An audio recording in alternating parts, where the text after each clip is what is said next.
Welcome back to my channel SG family. জয় Shrikrishna, Radhe Radhe. SG ফ্যামিলির পক্ষ থেকে সবাইকে স্বাগতম। সবাইকে জানাই গুড মর্নিং, শুভ সকাল। তার সাথে সবাইকে জানাই অনেক অনেক শুভেচ্ছা, অনেক অনেক অভিনন্দন। তো বন্ধুরা, সবাই কেমন আছো? আশা করি ভালো আছো।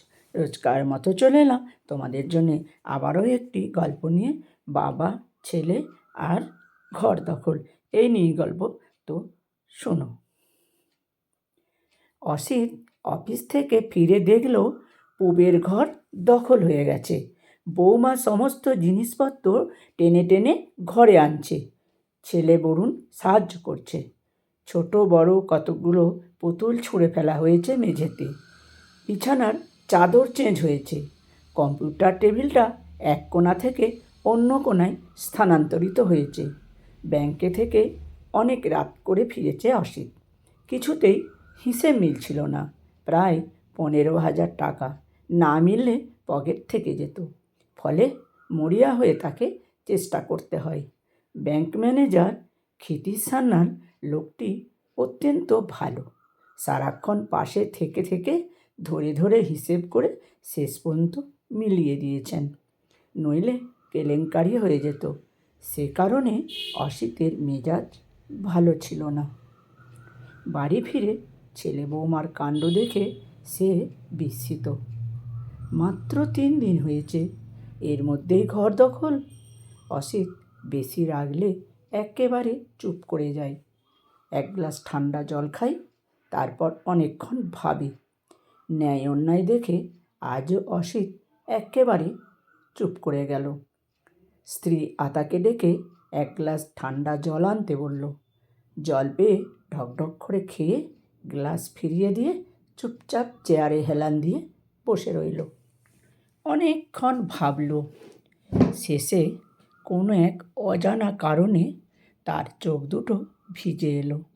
রাত 10টায় খাওয়া দাওয়া শেষ হয়ে গেলে ছেলে বরুণকে কাছে ডাকলেন।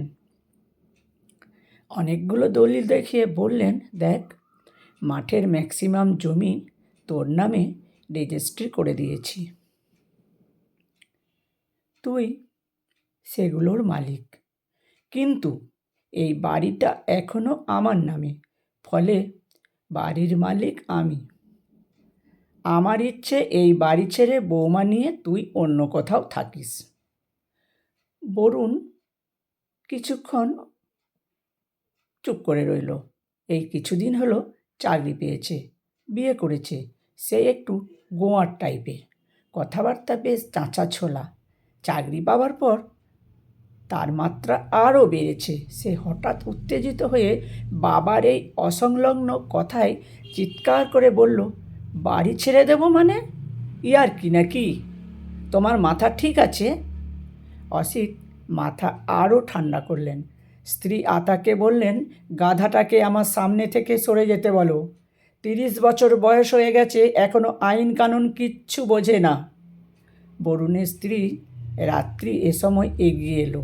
শ্বশুরের পিঠে হাত রেখে খুব ঠান্ডা মাথায় বলল, কী হয়েছে আমায় বলুন না বাবা, আপনি এত উত্তেজিত হচ্ছেন কেন? অসিত বৌমার দিকে ফিরে চাইলেন। ভাত মাখা বন্ধ রেখে বললেন, কার পারমিশনে তোমরা ঘর চেঞ্জ করছো? কে তোমাদের অনুমতি দিয়েছে ওই ঘর দখল করার? রাত্রি আরও ঠান্ডা হেসে বলল, দখল কেন বলছেন বাবা? এখন ওই ঘরটা ফাঁকাই পড়ে থাকবে, নোংরা হবে। অসিত বৌমার কথায় ঠান্ডা হলো না, বরং খাবার ফেলে উঠে বলল, আমি কোনো কথা শুনতে চাই না। 10 মিনিটের মধ্যে ঘর খালি চাই, নইলে তোমরা অন্য কোথাও গিয়ে ওঠো।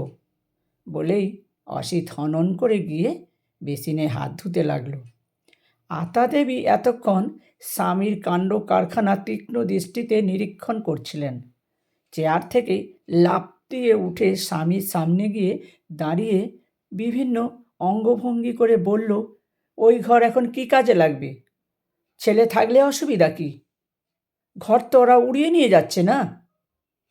অসিত মুখ ধোয়া বন্ধ রেখে ফিরে তাকালেন স্ত্রীর দিকে। মুখে অনেকটা জল পোড়া। কুলকুচ করে সেইটুকু ফেলে দিয়ে আবার স্ত্রীর চোখের দিকে তাকিয়ে বললেন, খবরদার, ওটা আমার মেয়ের ঘর। আতা দেবী আরও খানিকটা এগিয়ে গেলেন স্বামীর দিকে। বিরক্ত হয়ে বললেন, তোমার মেয়ের ঘর, তাতে কি হয়েছে? মেয়ে তো শ্বশুরবাড়ি চলে গেছে, এখন ঘর ফাঁকা থাকবে? স্ত্রীর কথায় অসিত মহা বিরক্ত হলো। হ্যাঙ্গারে ঝোলানো তোয়ালেটা হাত মুছতে মুছতে বলল, বিয়ে হয়েছে তো কি হয়েছে? মেয়ে কি আমার পর হয়ে গেছে, মরে গেছে? মেয়ে আমার ওই ঘর থেকে সকালে বেরিয়ে প্রথম বাবা বলে জড়িয়ে ধরত। রেগে গেলে অভিমান করে ওই ঘরেই চুপ করে বসে থাকতো। ওই ঘরে গেলে আমি আমার মেয়ের স্পর্শ পাই। মেয়ে আমার শ্বশুরবাড়ি গেছে, কিন্তু ওর স্পর্শ রেখে গেছে ওই ঘরে। ও ঘরে আমি কাউকে থাকতে দেব না। বরুণ এতক্ষণ চুপ করে সব শুনছিল। এবার সে হো হো করে হেসে উঠল, চিবিয়ে চিবিয়ে বলল, বা যে সেন্টিমেন্টাল রাখো তো, ও ঘরেই আমরা থাকব, দেখি তুমি কি করতে পারো। অসিত আশ্চর্য হয়ে ছেলের দিকে ফেল ফেল করে তাকিয়ে রইলেন অনেকক্ষণ। শেষে স্ত্রীর দিকে তাকিয়ে বললেন, ওকে সাবধান করো আতা, আর একটা কথা বললে ওকে যা যা যেখানে দিয়েছিলাম সব ফেরত নেব। ইভেন আমি পুত্রের পরিচয় পর্যন্ত রাখব না। রাত্রি এতক্ষণ চুপ করে সব শুনছিল। সে উঠে এসে শ্বশুরের হাত ধরে ডাইনিং টেবিলে বসিয়ে দিয়ে ধীরে ধীরে বলল, আমরা এক্ষুনি ঘর ছেড়ে দিচ্ছি বাবা, আপনি শান্ত হন। অসিত আশ্চর্য হয়ে বৌমার মুখের দিকে তাকিয়ে বললেন, সত্যি? তোমার মঙ্গল হোক বৌমা। রাত্রি এবার আঁচলে চোখ মুছতে মুছতে বলল, এই একই বিষয় নিয়ে আমাদের বাড়িতে দাদার সঙ্গে বাবার ঝামেলা হয়েছিল। দাদা আমার ঘর দখল করে নিয়েছে। আমরা এখন গেলে ঠিকমতো থাকার জায়গা পাই না।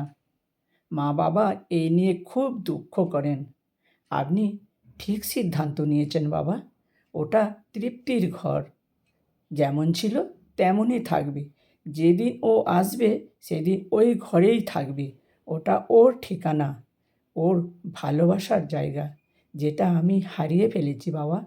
বলেই আর একবার চোখ মুছতে মুছতে দ্রুত নিচেই নেমে গেল। অসিত অনেকক্ষণ চুপ করে বসে রইল। শেষে ধীরে ধীরে উঠে দুহাত বাড়িয়ে মেয়ের ঘরের দিকে যেতে যেতে বলল, ওটা ঘর নয় আতা, ওটা আমার পৃথিবী। ওখানে গেলে আমি আমার মেয়ের স্পর্শ সুখ পাই, আমার মেয়ের হাসি কান্না শুনতে পাই। ওটা ঘর নয় আতা, ওটা আমার স্বর্গ, ওটা আমার স্বর্গ। গল্পটি আপনাদের কেমন লাগলো? যদি গল্পটি ভালো লেগে থাকে তাহলে গল্পটি শেয়ার করতে কিন্তু ভুলো না। আবার আসবো অন্য দিনে অন্য কোনো গল্প নিয়ে।